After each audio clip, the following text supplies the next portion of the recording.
बिस्मिल्लाहिर्रहमानिर्रहीम। आज के प्रोग्राम के साथ मैं हूं नुसला मलिक। नाज़रीन, हुकूमत और अपोजिशन के माबैन मुज़ाकरात ना किसी नतीजे पर पहुंचे और ना ही ये फैसला हो सका कि मुज़ाकरात से भाग कौन रहा है। हुकूमत ये समझती है कि अपोजिशन मुज़ाकरात में संजीदा नहीं, इसलिए एक बार फिर वज़ीर-ए-आज़म शहबाज शरीफ ने अपोजिशन को मुज़ाकरात की दावत दी है। लेकिन दूसरी तरफ ये कहा जा रहा है कि हुकूमत संजीदा नहीं है और हुकूमत मुज़ाकरात के हवाले से किसी भी संजीदगी का मुजाहरा अभी तक नहीं कर सकी है। हुकूमत की तरफ से अपनी जगह पर अपना मौक़िफ़ सामने आ रहा है, जबकि अपोजिशन का मौक़िफ़ यही है कि हुकूमत की डोरें कोई और हिला रहा है, कई और से अहकामात वो हासिल कर ली है, इसलिए मुज़ाकरात के हवाले से हुकूमत ने कहीं भी संजीदगी का मुजाहरा नहीं किया। क्या अब फिर मुज़ाहमत होगी, क्योंकि अपोजिशन सड़कों पर आने का ऐलान कर चुकी। माजी में भी तहरीक-ए-इंसाफ ने अपोजिशन में रहते हुए मुज़ाहमत की सियासत की और मुज़ाहमत की सियासत फिर आखिरी काल तक आन पहुंची। आखिरी काल के बाद मुज़ाकरात का आगाज़ हुआ, लेकिन मुज़ाकरात फिर किसी न किसी तौतल का शिकार हो गए। क्या अब सिर्फ मुज़ाहमत की सियासत ही होगी? तहरीक-ए-इंसाफ जो पहले मुज़ाहमत की सियासत में कामयाबी हासिल नहीं कर पाई थी, क्या इस बार एहतजाजी तहरीक के नतीजे में वो अपने मुतालबात मनवा पाएगी? उसके साथ साथ हुकूमत की तरफ से मंजूर किया गया कानून पीका ऑर्डिनेंस, उस पर पूरे मुल्क की सहाफ़ी बिरादरी एहतजाज कर रही है। सरापा एहतजाज है कि यह काला कानून है, ये आज़ादी इज़हार राय के ख़िलाफ़ है और ना हुकूमत ने मुशावरत की, ना हुकूमत ने स्टेक होल्डर्स को एतमाद में लिया। लेकिन दूसरी तरफ अता तारड़ साहब जो वज़ीर इत्तलात हैं, वो कहते हैं हमसे किसी ने भी शिकवार किसी चीज़ का मुतालबा नहीं किया कि ये शिक गलत है, इसको निकाल दिया जाए और अब भी इसमें गुंजाइश मौजूद है, लेकिन हमें ये बताया जाए कि कौन सी ऐसी चीज़ है जो खिलाफ आइन है, खिलाफ कानून है या इंसानी हकूक़ की खिलाफ वर्जी है, तो उस पर हम बातचीत भी करने को तैयार हैं। बातचीत का अमल शुरू भी हुआ था, हुकूमत ने तमाम सहाफ़ती तंजीमों से बातचीत भी की, लेकिन ये बातचीत होते हुए भी फौरी तौर पर यह बिल मंजूर कर लिया गया था। यही एतराज़ है सहाफ़ी तंजीमों को कि अगर मुज़ाकरात थे, अगर बातचीत हो रही थी, तो फिर इतनी जल्दी क्यों थी कि हुकूमत ने यह बिल मंजूर कर लिया। अपोजिशन इत्तेहाद की बातें अक्सर आपने सुनी होंगी, बात की जाती है कि ग्रैंड अलाइंस बनने जा रहा है, लेकिन मौलाना फजल रहमान जिस पे बहुत बड़ा तकिया है तहरीक इंसाफ का, वो आज भी कहते हैं कि PTI ने अपोजिशन को मुज़ाकरात के हवाले से एतमाद में नहीं लिया। तो फिर मौलाना फजल रहमान साहब ऐसे ग्रैंड अलाइंस का हिस्सा कैसे बनेंगे? ये भी आज के प्रोग्राम में इसका भी जायज़ा लेंगे। मेरे साथ मौजूद हैं सीनियर सहाफ़ी, सीनियर तज़कियाकार जनाब मुर्तज़ा सोलंकी साहब। मुर्तज़ा सोलंकी साहब, आपका बहुत शुक्रिया प्रोग्राम में वक्त देने के लिए। उनके साथ तशरीफ़ रखते हैं इसार राना साहब, सीनियर सहाफ़ी हैं, तज़कियाकार हैं, जबकि मुज़म्मिल सोहरवर्दी साहब भी सीनियर सहाफ़ी और सीनियर तज़कियाकार आज के प्रोग्राम में शरीके गुफ्तगू होंगे। मुर्तज़ा सोलंकी साहब, अगर हम पीका ऑर्डिनेंस पर बात कर ली जाए, आप मुल्क के सीनियर सहाफ़ी हैं, तज़कियाकार हैं, लेकिन आपने एक अहम जिम्मेदारी भी अदा की है, आप निगरान वज़ीर इत्तलात भी रहे हैं। आपको लगता है कि किस जगह पे गलती हुई? हुकूमत के ख़िलाफ़ भरपूर एहतजाजी तहरीक चलाई जा रही है, पीका ऑर्डिनेंस को मुस्तरद किया जा रहा है, सहाफ़ती तंजीमें से काला कानून करार दे रही हैं और ये समझती हैं कि इसके ज़रिए आज़ादी इज़हार राय पर पाबंदी लगाने का इरादा हुकूमत रखती है। फेक न्यूज़ के ख़िलाफ़ सभी हैं, आप भी हैं, हम सब फेक न्यूज़ के ख़िलाफ़ हैं। वो फेक न्यूज़ जितनी ख़तरनाक है उससे भी हम सब आगाह हैं, लेकिन क्या ये अच्छा होता हुकूमत अगर सबको एतमाद में लेके अगर कोई ऐसा रास्ता अख्तियार करती जिसके नतीजे में आज पूरे मुल्क के अंदर एहतजाज ना होता? देखें, अगर हुकूमत बहुत सारी चीज़ें मान भी ले, तब भी जो एहतजाज का हक है वो तो आप लोगों से ले नहीं सकते, ठीक, बशर्ते कि वो एहतजाज पुरअमन हो। तो उस पर एहतजाज पर तो मुझे कोई एतराज़ नहीं है, लेकिन ये बात दुरुस्त है कि जो सहाफ़ती तंजीमें हैं जो ज़्यादा एहतजाज कर रही हैं, ये हम सब लोगों को पता था, तकरीबन महीने भर से ये जो ड्राफ्ट है वो सर्कुलेट हो रहा था। उस वक्त उस पर कोई बहुत ज़्यादा काम नहीं हुआ। ज़रूरत इस बात की है कि आज भी जब ये एक एक्ट मंजूर हो गया है, जो कि एक सादा कानून है, ये कोई आइन की तरमीम है नहीं, तो इसके अंदर जो है वो मज़ीद तरमीम की जा सकती है। जो ज़्यादा जो झगड़ा है वो ये इस बात पर है कि जी आपने जो हत्या के इज़्ज़त है, डेफेमेशन है, उसको आपने क्रिमिनलाइज कर दिया है। तो मैं थोड़ी देर के लिए इसको मान लेता हूँ और मैं कहता हूँ कि ठीक है जी, आप इसको सिविलियन डोमेन में रखें और भारी जुर्माने करें उन लोगों पर जो कि फेक न्यूज़, प्रोपेगेंडा और अफरा तफरी फैलाते हैं। लेकिन मुसीबत यह है कि हमारी जो सिविलियन कोर्ट्स हैं उन्होंने आज तक इज्जत पर बहुत सारे लोगों को इंसाफ दिया नहीं। अगर मुल्क के वजीर आजम शहबाज शरीफ लाइबल डेफेमेशन में अपने मुल्क में कोई इंसाफ नहीं ले सकते, नजम सेठी नहीं ले सकते और बहुत सारे लोग नहीं ले सकते, वो जाके बरतानिया में सिविल सूट्स करते हैं, तो असल जो बात है वो ये है कि फिर क्या करें, फिर क्या आप जाने दें इस फेक न्यूज़ को? तो बज़ाहिर ये लगता है कि ये थोड़ा सा हाथ जो है वो भारी पड़ गया है क्रिमिनलाइज करने का, लेकिन मुझे और कोई रास्ता नज़र नहीं आ रहा। या तो आपका अदालती निज़ाम इस तरह का कोई नमूना पेश करे, यहाँ तो दहशतगर्द जो है वो भागे जाते हैं, आप उनको कुछ कर नहीं सकते। जजेस जो है वो घबराए होते हैं, ट्रोल ब्रिगेड से घबराए होते हैं, तो फिर क्या किया जाए? ये तो आधे चीफ जस्टिस तो मुजम्मिल भी हैं सोहरवर्दी, वो शायद बेहतर उनके पास हल हो। ठीक है। इसार राणा साहब, जो अभी वज़ीर इत्तलात ने कहा कि एहतजाज तो किया जाता है लेकिन मुतनाज़ शिक बताता कोई नहीं है, आपको क्या लगता है मुतनाज़ शिक कौन सी हो सकती है? तमाम लोगों को, तमाम सहाफ़ती तंजीमों को भी वज़ीर इत्तलात के सामने ये तमाम चीज़ें रखनी चाहिए। अभी जिसका जिक्र मुर्तज़ा सोलंकी साहब भी कर रहे थे कि फ़ेक न्यूज़ को तो रोकना है, हत्ता कि इज़्ज़त का कानून मौजूद होने के बावजूद किसी के खिलाफ कार्रवाई नहीं होती, जो चाहता है कह देता है, फिर कानून लाना ज़रूरत बन गया। क्या आपको लगता है कि इसमें कौन सी ऐसी शिकें हो सकती हैं कि जो बिल्कुल ही जो है जिस पे हमारा एहतजाज भी बनता है, उसे निकाला भी जाना चाहिए? देखिए मलिक साहब, बात यह कि अगर वज़ीर इत्तलात साहब को नहीं पता तो वक्त निकाल के सोलंकी साहब को एक फ़ोन कर लें, तो ये उन्हें अच्छी तरह ब्रीफ कर देंगे। अभी एक चीज़ तो उन्होंने बता दी, और ये एक लॉजिक के चूँकि खुद शहबाज शरीफ साहब वज़ीर आज़म होते हुए उन्हें इंसाफ नहीं मिल सका, तो इमरान खान भी की हुकूमत होते हुए गोली लगी, उसकी FIR नहीं हो सकी, तो इसका मतलब ये थोड़ी है कि कोई उन्हें वक्त मिले तो कोई कानून को तोड़ के कुछ और अपनी मर्ज़ी का बना लें। ये तो कोई लॉजिक नहीं है। और दूसरी बात ये है कि मैं तो पहले दिन से इस हक़ में हूँ। आप माशाल्लाह, आपका एक कैरियर है, मुजम्मिल का एक कैरियर है। हमें कितने आज तक डेफेमेशन केसेस का सामना करना पड़ा है? हमें तो नहीं करना पड़ा, क्योंकि हमें अपनी हदूद और क़यूद का पता है और हम सब कुछ कहते हैं लेकिन अपनी हद में रह के कहते हैं।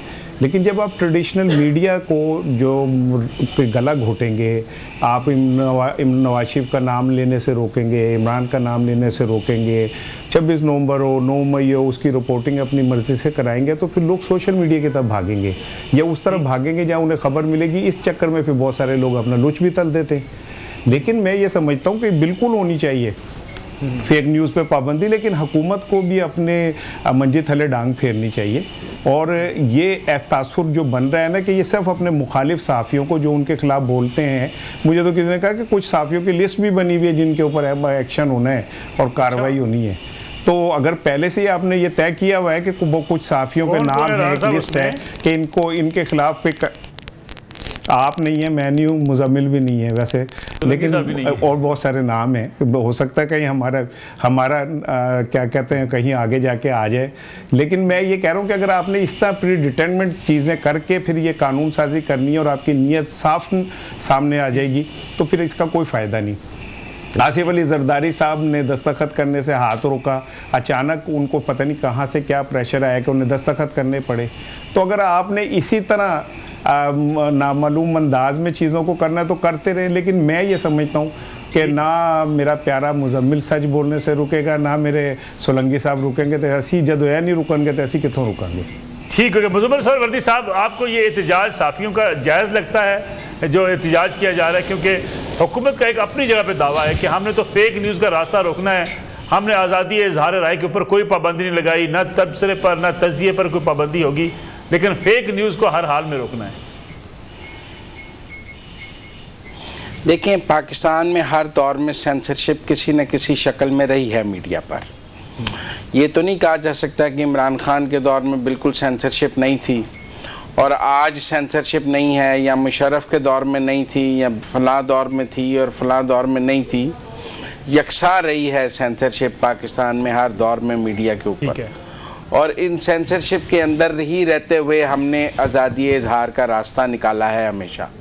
बिल्कुल ठीक। लेकिन एक बात मैं ज़रूर मुझे इशार राना साहब से इख्तलाफ है कि सेंसरशिप फेक न्यूज़ की जस्टिफिकेशन नहीं हो सकती कि चूंकि सेंसरशिप है लिहाजा फेक न्यूज़ और लुच तलने की इजाज़त दी जाए क्योंकि सेंसरशिप है।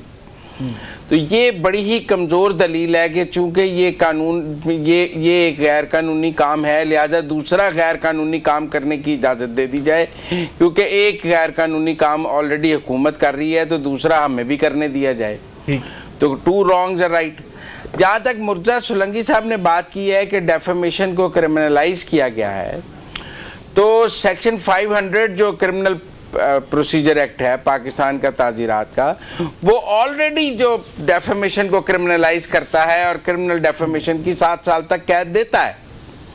और मैंने ये प्राइवेट कंप्लेंट एक अपने खिलाफ खबर छपने पर दायर भी की एक सहाफ़ी एक अखबार के खिलाफ, जिसे फौजदारी इस्तगासा कहते हैं, जिसे क्रिमिनल डेफेमेशन कहते हैं। आप पाकिस्तान में सिविल और क्रिमिनल डेफेमेशन के दोनों कवानीन मौजूद हैं और लोग उनके तहत क्रिमिनल डेफेमेशन और सिविल डेफेमेशन करते हैं। ये जरूर है कि वो कवानीन जो हैं वो सोशल मीडिया को कवर नहीं करते थे, वो प्रिंट और इलेक्ट्रॉनिक मीडिया को कवर करते थे, क्योंकि प्रिंट मीडिया में उसमें पब्लिशर और प्रिंटर को सजा है और इलेक्ट्रॉनिक मीडिया में पैमरा के तहत जो लाइसेंसी है या जो है उसको सजा है। सोशल मीडिया को वो कवानीन कवर नहीं करते थे और सोशल मीडिया के में उनके तहत प्रोसिक्यूट भी नहीं किया जा रहा था, क्योंकि वो उनको कवर नहीं कर रहे थे क्रिमिनल डेफेमेशन के।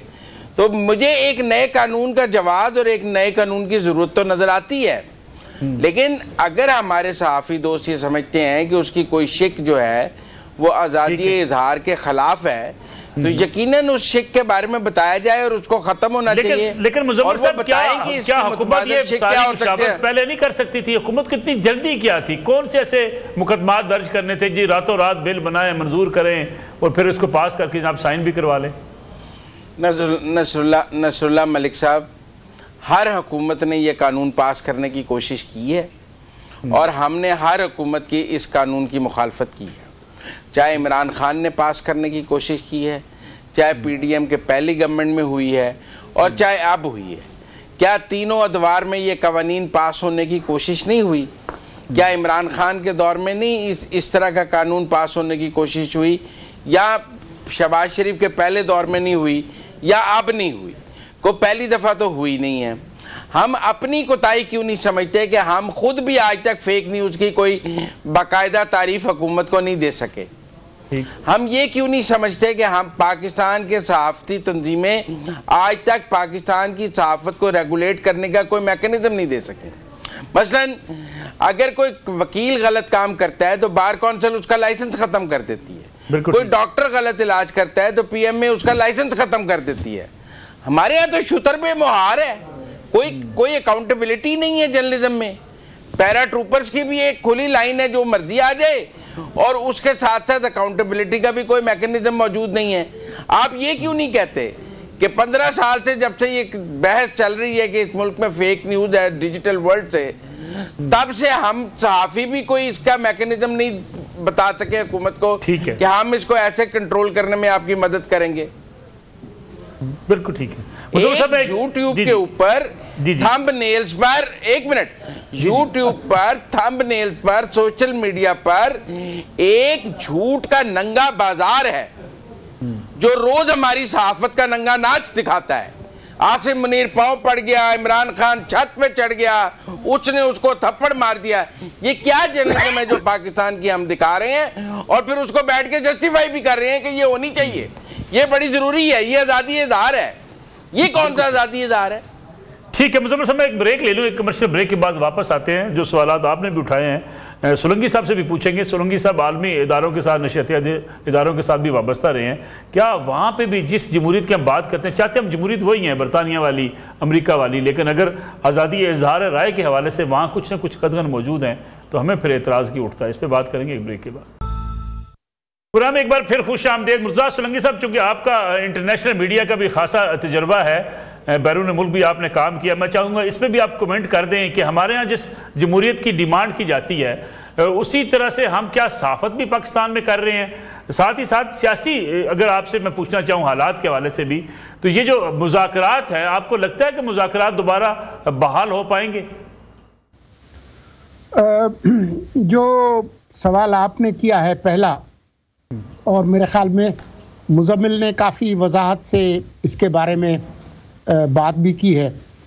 देखें, बहुत सारे जो बड़े जो बैनुल अक़वामी इदारे हैं, चाहे BBC हो, वॉइस ऑफ अमेरिका हो, डॉयचे वेले हो, वहाँ पर तो जो आपके जो सहाफ़ी हैं वो हुकूमत की हिमायत मुखालफत में कोई ट्वीट कर दें, कोई उस पर तबसरा कर दें, तो इस हद तक की इजाज़त नहीं होती। यहाँ तो आप एक मीडिया हाउस के लिए काम करते हैं, फिर आपने एक मुतबादिल अपना एक डिजिटल प्लेटफार्म जो है वो भी खोला हुआ है, और फिर ये कि जो आपके जो मेन स्ट्रीम मीडिया है, TV चैनल पर कुछ और चलता है, लेकिन जो उसी प्रोग्राम के जो डिजिटल वर्जन है, YouTube चैनल है और दूसरा सोशल मीडिया पोस्ट हैं, उस पर जो जिस थंबनेल का जिक्र किया मुज़म्मिल ने, उस पर तो कुछ और ही चीज़ है। कुछ चैनल ऐसे भी हैं जो कोई प्रोग्राम नहीं कर रहे, जो इधर उधर किसने किस चैनल पे क्या बात की उसके एक बिल्कुल बेबुनियाद मन घड़त थंबनेल बनाकर और पीछे जो है वो वॉइस ओवर करके एक सस्ता कारोबार जो है वो चला रहे हैं और डॉलर कमा रहे हैं। तो ये एक अभी कल परसों कोई हमारे सहाफ़ी दोस्त कह रहे थे कि जी ये कैसे होगा कि जी जो प्रोग्राम जो हमारा टीवी पे चलता है उसका रेगुलेटर तो पैमरा है, लेकिन उसी का जो डिजिटल वर्जन है उसके लिए आप एक और डिजिटल अथॉरिटी बनाएंगे। तो मुझे बताएं कि फिर जो यूट्यूब और फेसबुक और ट्विटर पे जो उसी प्रोग्राम से मुतल्लिक बिल्कुल जो बेबुनियाद और मन गढ़ंत चीज़ें आप छापते हैं, उसका रेगुलेटर फिर कौन हो? तो बगैर रेगुलेशन के, बगैर अकाउंटेबिलिटी के, और जिस तरह की मिसालें मुज़म्मिल ने दी, मैं आपको कई हज़ार दे सकता हूँ मुख्तलिफ TV चैनल्स की, तो वो मतलब वो बात जिसका पूरे फसाने में जिक्र भी नहीं होता, वो फिर हमें आप इस तरह की चीज़ें बना के देंगे तो फिर वो नागवार तो गुजरेंगे। बिल्कुल ठीक है। अब जो आखिरी जो बात है मुज़ाकरात वगैरह की, मैंने कभी इनको संजीदा नहीं लिया, इसलिए कि PTI के जो मुज़ाकरात हैं उसका एक ही नुक्ता है, खान साहब को बाहर निकाले, मेनू बाहर कढो, और उधर से जो हुकूमत का एक नुकाती एजेंडा है वो ये है कि 8 फरवरी के इंतखाबात के नताइज को माने, और अगर नहीं भी मानते तो पार्लियामेंट के अंदर जो भी आपने जिंदाबाद मुर्दाबाद करनी है वो करें, लेकिन इस्लामाबाद पे चढ़ाई ना करें, मुल्क की मईशत को ख़राब ना करें, तबाही ना फैलाएं। तो ये बिल्कुल दोनों के जो मफाद और जो ख्वाहिश है बिल्कुल मुतजाद है, उसमें कोई चीज़ कामन नहीं है। तो कोई एक पीछे हटे तभी होगी बात, ना हुकूमत के मफाद में है कि वो अपने इस नुक्ते से हटे, और PTI तो गिरती ही एक आदमी के गिर्द है, उसकी ख्वाहिश के गिर्द। तो इसलिए ये जो मुज़ाकरात है इनका मुस्तकबिल था ही नहीं, बस ये तफरीह तबा के लिए, हमारे और आपके प्रोग्राम्स के लिए कुछ महीने इसकी जीनत रही, वरना तो इसमें इसका कोई मुस्तकबिल था नहीं। निसार राणा साहब, अगर कोई मुस्तकबिल नहीं है इन मुज़ाकरात का, तो फिर शायद हमने वक्त आया कि जो अभी सोलंकी साहब बात करते, ठीक है हम टॉक शो करते हैं, कुछ लोग बड़े पुरुमीद थे कि कोई ना कोई रास्ता निकलेगा, लेकिन एक तरफ सिविल नाफरमानी की तहरीक भी चलती रही, ज़र मुबादला पाकिस्तान ना भेजने की ट्वीट्स भी होती रही, दूसरी तरफ हुकूमत की तरफ से भी जिस किस्म के बयान सामने आते रहे। इन हालात में अगर PTI चाहे कि सिर्फ खान साहब बाहर आ जाएँ, मुज़ाकरात कामयाब तभी शुमार होंगे, और हुकूमत चाहे कि हमारी रेट को माना जाए, जो पोजीशन एहतिजाज ना करे, तभी मुज़ाकरात हो सकते हैं, तो फिर मुज़ाकरात तो वाकई कोई नतीजा खेज नहीं हो सकते। अच्छा, पहले तो मैं ज़रा वो जो हम बात कर रहे थे पीक ऑर्डिनेंस, अगर इजाज़त दें तो मैं जी क्विकली कर लें ताकि हम अपने पॉलिटिकल। मैंने ये कहीं नहीं कहा ये कहीं नहीं कहा कि ये ट्रेडिशनल मीडिया की, चूँकि आप गला घोट रहे हैं तो सोशल मीडिया पे जो मर्जी खराफात चले वो ठीक है, मैंने ये नहीं कहा। और दूसरा ये कि अगर फौजदारी ऑलरेडी मौजूद है मुकदमा, तो आपको इतनी तकलीफ पेट में क्यों हो रही है कि आप एक नया मुँह लेके आ रहे हैं? आप उसी को इस्तेमाल कर लें। इसका मतलब ये है कि आपने अपने मुखालिफ लोगों को कुचलना है, आपने उनकी ज़बान काटनी है, और वो आपके काबू नहीं आ रहे, और वो उनको काबू पाने के लिए आप किसी सतह पे भी जाने को तैयार हैं।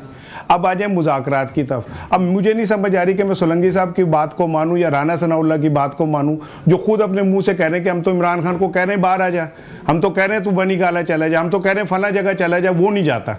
अब मुझे नहीं पता कि मैं सोलंकी साहब की बात को सेकंड करूं या राना सनाउल्लाह की, लेकिन असल चीज़, और वो तो अपने सारे मुतालबात से पीछे आ गए, वो तो आके कमीशन के ऊपर खड़े हो गए थे कि जी कमीशन बनेगा।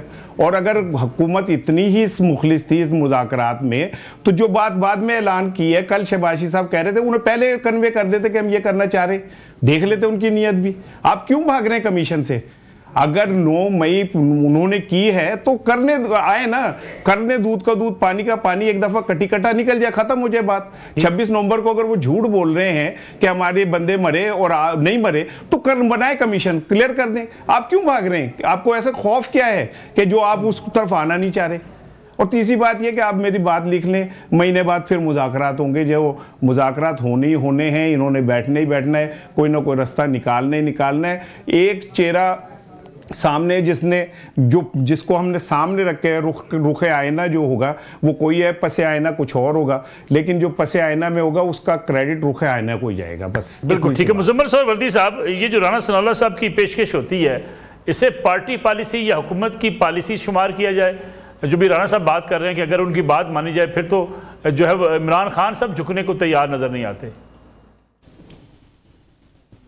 सर बनी गाला भी तो जेल ही होगी ना, सब जेल होगी। वो कौन सा कह रहे हैं कि हम मुकदमात खत्म करके रिहा कर देते हैं? एक जेल से दूसरी जेल में शिफ्ट करना है ना। मतलब अगर खान आप इससे पहले क्या बुशरा बीबी को बनी गाला रख भी तो जेल ही करार पाएगी ना, उसको जेल बनाकर वहां रखा जाएगा ना। कोई हुकूमत ने ये तो ऑफर नहीं की कि हम इमरान खान को रिहा कर देते हैं, मुकदमात खत्म कर देते हैं और वो आज से मुकम्मल तौर पर, मेरा मतलब है कि उनके सारा कुछ ख़त्म कर देते हैं। वो ये ऑफ़र ज़रूर है कि अच्छा आपको डियाला नहीं पसंद तो आपको बनी गाला की जेल में शिफ्ट कर देते हैं। ये क्यों हमारे दोस्त कहते हैं? वो भी ये सोचता होगा कि मैंने एक जेल से दूसरी जेल में जाना है तो इसका मुझे क्या फ़ायदा है। बनी गाला में डिप्टी सुपरिटेंडेंट बैठा होगा, असिस्टेंट सुपरिटेंडेंट होगा, जेल का अमला होगा, वैसे ही कैमरे लगे होंगे, सब कुछ होगा, 2 कमरों को जेल करार दिया जाएगा। वो कौन सी रिहाई होगी? तो इसलिए वो बड़ा नहीं मान रहा, उनको पता है वो भी जेल है, तो लिहाजा वो क्या ऑफर है वो। दूसरी बात ये है कि मैं ये समझता हूँ कि मुज़ाकरात जो है पीटीआई कभी भी संजीदा नहीं थी। पीटीआई ने कहा कि हम 31 जनवरी हमारी डेडलाइन है मुज़ाकरात की और हम 31 जनवरी तक मुज़ाकरात करेंगे। आप ये बताएं 22 को ख़त्म करने की क्या ज़रूरत थी? आप 31 तक इंतज़ार करते, आप 28 की मीटिंग में जाते, 31 की शाम आप कहते कि हमारी डेडलाइन तक हमारी बातें नहीं मानी गई, हमने तो शुरू में डेडलाइन मुकर्रर की थी। आप अपनी डेडलाइन से भी भाग गए। मुझे ये लगता है कि सारे मुज़ाकरात शुरू किए गए थे सज़ा से बचने के लिए, और फिर सजा हो गई तो सजा होने के बाद आप मुज़ाकरात किसी काम के नहीं रहे, आपने स्क्रैप कर दिए। वरना आप 31 तक तो गवर्नमेंट के साथ टाइम देते। गवर्नमेंट ने कहा 7 वर्किंग डेज हमें चाहिए, 28 की मीटिंग फिक्स हुई, आप जाते, गवर्नमेंट आपको रिटर्न रिप्लाई देती, आप वो रिटर्न रिप्लाई मीडिया को जारी करते, फिर आप जस्टिफाइड थे कि देखें जी उन्होंने अपने तहरीरी जवाब में भी हमारी बात नहीं मानी है, हमने ख़त्म कर दी है। आपने तो ऐसे खत्म किए जैसे गीदड़ भाग जाता है मुज़ाकरात से। तो इसका मतलब है मुजम्मल साहब फिर मुज़ाहमत तो होगी। तहरीक इंसाफ तो 8 फरवरी को जलसा भी करने जा रही है मीनार पाकिस्तान पर, एक बार फिर आपको एहतजाज होता नजर आ रहा है। ये घोड़ा और घोड़े का मैदान है जी। ये 14 साल कैद हुई, 2 बंदे नहीं निकले। कर लें जो करना है। 10 साल से क्या कर रहे हैं? 2014 से इस मुल्क में हिजान की कैफियत तहरीक इंसाफ ने बर्पा की हुई है। अब पाकिस्तान आदी हो गया इनके हिजान की, इसके साथ ही हमने जिंदा रहना है। यहाँ भी कमर्शियल ब्रेक का वक्त हुआ है, वापस आते हैं इस कमर्शियल ब्रेक के बाद। प्रोग्राम एक बार फिर खुश आमदीद। मुज़्ज़ा सोलंकी साहब, कोई इम्पैक्ट नहीं होगा पोजीशन के एहतजाज का अगर 8 फरवरी को लाहौर में जलसा हो जाता है, सड़कों पर आने का ऐलान करते हैं, तहरीक चलानी शुरू कर देते हैं, ग्रैंड अलायंस बनता हुआ आपको नजर आता है? कोई ऐसा एहतजाज नजर आता है आपको? देखें, अभी इन्होंने जो खुद ऐलानात किए हैं उसमें उसी दिन ये सवाबी में भी जलसा करना चाहते हैं और लाहौर में भी करना चाहते हैं। तो जो एक जगह पर जब करते थे तो सारी कुव्वत जमा करके खैबर पख्तूनख्वा के लाओ लश्कर और सारी इंतज़ामी मशीनरी, उसके बाद भी जो है वो संजानी में जो कुछ हुआ वो आपने देख लिया, तो उसका कोई इम्पैक्ट नहीं बना। तो अब उसको टुकड़ों में बांट देंगे तो उसका क्या इम्पैक्ट बनेगा? तो मुझे तो नहीं समझ नज़र आता कि जी इनकी कोई वो होगी ताकत।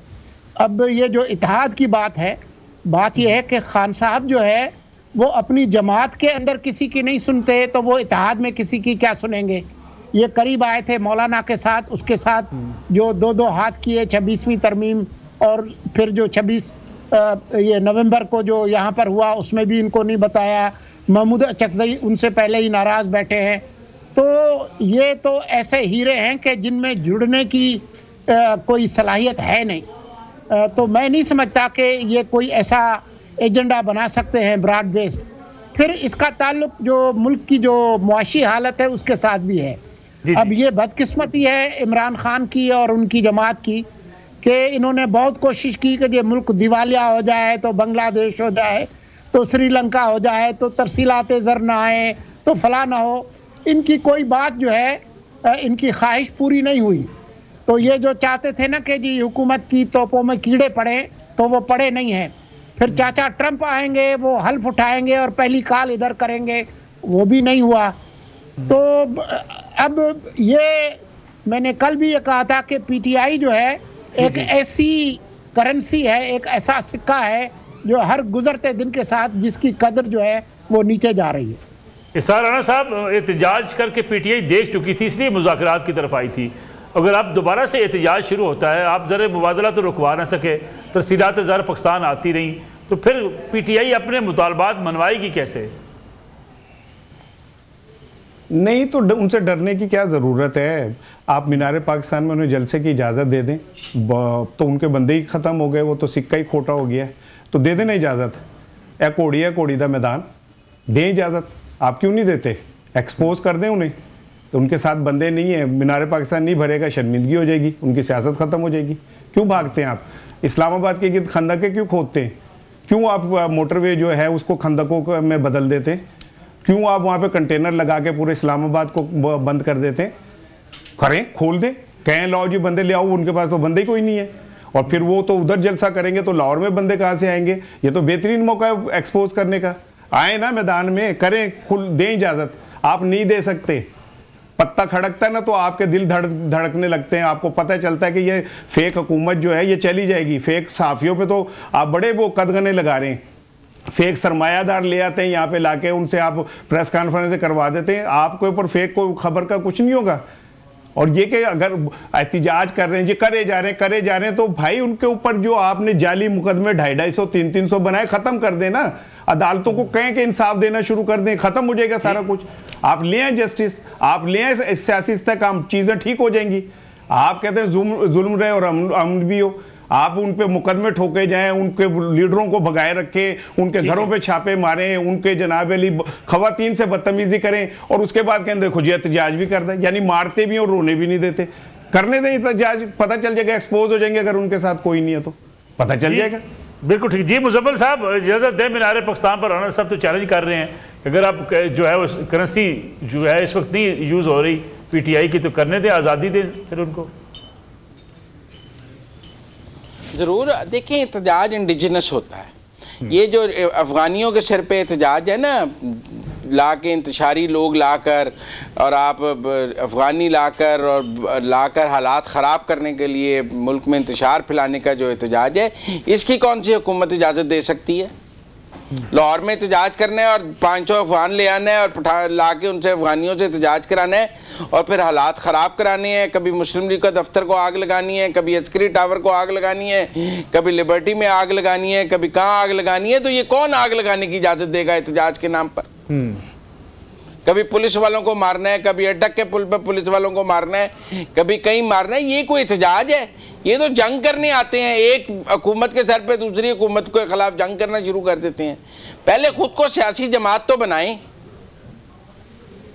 पार्लियामेंट में बैठी जमात है, अपोजिशन की बड़ी जमात है, आपने उनको पब्लिक अकाउंट्स कमेटी भी दे दी, सियासी जमात नहीं। पार्लियामेंट में तो अस्करी जमात का नुमाइंदा भी पहुंच सकता है, पर इसका ये मतलब थोड़ी है वो सियासी हो जाएगा। वो कैसे पहुंच सकता है मुजम्मिल साहब? और उन्हें वोट अस्करी नुमाइंदे को नून लीग और पीपल्स पार्टी क्यों नहीं पहुंचे? यहाँ तो कल अदम तंजीमों के नुमाइंदे भी पार्लियामेंट में पहुंचे हैं, नहीं पहुंचे। ठीक, क्यों जी मुल्ज़ार सोलंकी साहब, ये जो मुजम्मिल साहब कह रहे हैं कि सियासी जमात बने, इंतशारी सियासत ना करे, ये डिफाइन कौन करेगा? पीटीआई तो कहती है हमारा पुरअमन एहतजाज होता है, हुकूमत कहती है इंतशारी लोग आ जाते हैं, उसमें फसाद बर्पा करते हैं, इसलिए हम उनको इजाज़त नहीं दे रहे। ये बड़ी बारीक सी लाइन है, इसका फैसला करेगा कौन? नसरुल्लाह मलिक साहब एक मिनट, नसरुल्लाह मलिक साहब एक मिनट। जी जी, आज इस्लामाबाद हाई कोर्ट ने जमानत ली है 10 मई के लोगों की जिनको सजा हुई थी, उनको मुअत्तल की सजा उनकी। उसमें क्या 5 अफगानी नहीं है जिनको सजा हुई है? अफगानी नहीं है। 26 नवंबर को जो पकड़े गए हैं उनमें अफगानी नहीं है। जो 9 मई को जो लोग और पकड़े गए हैं उनमें अफगानी नहीं है। इनके एहतजाज में अफगानी नहीं आते हैं, ये लोगों को लेके नहीं आते अफगानियों को यहाँ पे एहतजाज कराने। कौन इनके किस एहतजाज में अफगानी नहीं पकड़े गए? लेकिन हर एहतजाज में अफगानी पकड़े जाते हैं। मुजम्मिल साहब, हुकूमत को भी चाहिए ना कि ये अपनी नाकामी तस्लीम करे। अगर इस तरीके से बाहर से लोग आ जाते हैं, गैर मुल्की मुजाहरों में शामिल होते हैं, क्यों जी मुल्ज़ार सोलंकी साहब? तो फिर देखें, जी जी मैं आता हूँ मुल्ज़ार सोलंकी साहब। हुकूमत गिरफ्तार ही कर सकती है ना, गिरफ्तार करती है, क्या करें हम यहाँ? इनको सारे अफगानियों को लाकर जलसा करने की इजाजत दे दे। आता हूँ जी सोलंकी साहब। देखें, बात यह है कि जहाँ तक पीटीआई की बात है तो बहुत सारे जो इनकी लीडरशिप है और काफ़ी कारकुन भी वो सियासी लोग हैं, मासवा इमरान खान के। अच्छा, इमरान खान ने बड़ा अरसा जो है वो एक सियासतदान के तौर पर काम नहीं किया, मतलब शुरू से लेकर कहेंगे तो फिर वो लंबी बात हो जाएगी। लेकिन अगर आप फास्ट फॉरवर्ड करके आए कि 2011 से जो उनका उरूज था वो कोई सियासी तौर पर नहीं था, उनको किस किस ने मदद की आपके रिकॉर्ड पर हैं। चौधरी परवेज इलाही ने कहा कि ये टीवी इंटरव्यू में शिकायत की जनरल कियानी से कि बंदे तोड़ तोड़ के शुजा पाशा जो है वो पीटीआई में लेकर जा रहा है, आपको याद है? बिल्कुल। उसके बाद मतलब एक पूरा तसलसल है। लेकिन अगर आप फास्ट फॉरवर्ड करके आए नो कॉन्फिडेंस के ज़माने से, बिल्कुल ठीक, तो कौन सा उनका फैसला सियासी था? क्या 80% पाकिस्तान में उनकी हुकूमत थी, वो असम्बलियाँ तोड़ के अपनी हुकूमत गिरा के और अपने आप को सड़क पर फेंकना ये सियासी अमल था? वो अगर हिज़्ब इख्तिलाफ के कायद के तौर पर कौमी असम्बली में बैठे रहते तो उनको ज़्यादा फ़ायदा होता। 9 मई जो इन्होंने कराया उससे ये सियासी अमल था। जो जिस तरीके से खुद 2014 में जो शायरा दस्तूर पर पीटीवी पे हमला और ये सारी काम जो जमान पार्क में जो पुलिस पर जो पेट्रोल बम जो उन्होंने खुद माने कि हमने किए, ये तो कोई सियासी अमल था ही नहीं। तो मैं समझता हूं कि पीटीआई खान साहब के अलावा बाकी सारे रीजनेबल लोग हैं, वो जमातों में रहे, उनसे बात हो सकती है। चूंकि प्रोग्राम का वक्त बिल्कुल खत्म हो गया, सारा सब 30 सेकंड में अगर आप कमेंट कर दें, इमरान खान साहब गैर सियासी हैं? बिल्कुल नहीं, मैं सोलंकी साहब की बात से बिल्कुल मुत्तफिक हूँ। उसी ने कहने में जनरल्स को कोठियाँ बना के दी थी, BMW गाड़ियाँ उसी ने दी थी, उनसे पैसे उसने पकड़े थे अदम एतमाद के लिए। काला कोट पहन के एक जमहूरी वजीर आजम के खिलाफ वो ही पेश हुआ था, उसी ने कहने में उसामा बिन लादन से पैसे लिए थे। वो वाकई बहुत गैर जमहूरी है, ठीक, लेकिन इसका तो सबूत कोई नहीं उसामा बिन लादन साहब वाला। चले ISI का मुजम्मिल साहब कि वो नहीं है, वो भी नहीं है मुजम्मिल साहब। अब इशार राना साहब को क्या हम कहें? इशार राना साहब जो है ना, इशार राना साहब वो पाकिस्तान की अदालत में मुझे कुछ नहीं कहना, मैंने तुझे बता दिया, मुझे नहीं कुछ कहना। किसी दहशतगर्द तंजीम के साथ का वकील नहीं बन गया। हाँ, उन्हें कहता है जो मर्जी कहना है, मुझे नहीं कहना। हम तू और मैं भाई भाई है। ठीक है, प्रोग्राम का वक्त चुके खत्म हो गया। मुजम्मिल सरवर्दी साहब, इशार राना साहब, मुर्तज़ा सोलंकी साहब, तीनों मेहमानों का बहुत शुक्रिया। नाज़रीन, ये आज का प्रोग्राम था। इंशाल्लाह कल आपकी खिदमत में दोबारा हाजिर होंगे। इजाज़त दीजिए, अल्लाह हाफ़िज़।